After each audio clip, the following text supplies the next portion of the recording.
Good morning বন্ধুরা, কেমন আছো সবাই? আজকে আমরা যাচ্ছি বাঘাযতীনে ফোনপে পরোটা অরুণদার কাছে যাই। বেরোবার সময় কাকার সাথে দেখা হলো। কাকা আমাকে জানাচ্ছে কাকার খুব ভালো লাগছে আমার নতুন নতুন ভিডিওগুলো। তোমরাও জানাও তোমাদের কেমন লাগছে আমার ভিডিওটা। কাকাকে বিদায় জানিয়ে চলো বললাম। চলো চলো চলো চালিয়ে যাও। কাকাও আমাকে চালিয়ে যাও বলে মোটিভেট করলেন। আমরা চলে এসেছি অরুণদার দোকানে, কিন্তু আনফরচুনেটলি আজকে অরুণদা নেই, বেরিয়ে গেছে। আমরা লেট হয়ে গেছি, এই রোদ্দুর বৃষ্টি এই সমস্ত চক্করে এত লেট হয়ে গেল যে অরুণদাকে বেরিয়ে গেছে, পেয়ে এলাম না। তো কোনো অসুবিধা নেই, তাহলে বন্ধুরা দুজনেই নিয়ে নিয়েছি, এখন খাবো, ট্রাই করবো কেমন না কেমন আপনাদেরকে রিভিউ দিচ্ছি। তো বন্ধুরা অরুণদার কাছে তো গেলাম, অরুণদার দেখা পেলাম না।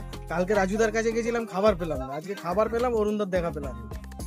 যাই হোক, ওখানে রিভিউটা দিয়েছি আলাদা, আসল রিভিউটা কিন্তু এখানে দেবো। আসল রিভিউ এখানে না, পুরো ভিডিওটা দেখতে হবে। ভিডিওটা পুরো দেখুন, এনজয় করুন। আর যে রিভিউটা দিয়েছি সেটা অনেস্ট রিভিউ, আমার তরফ থেকে আমি যেটা পেয়েছি সেটাই জানিয়েছি। বাকি পুরোপুরি আপনাদের। আর অবশ্যই আপনারা লাইক, শেয়ার আর সাবস্ক্রাইব করতে ভুলবেন না, সাপোর্ট করতে ভুলবেন না, যাতে নতুন নতুন ভিডিও বানাতে আমারও আনন্দ লাগে। Thank you.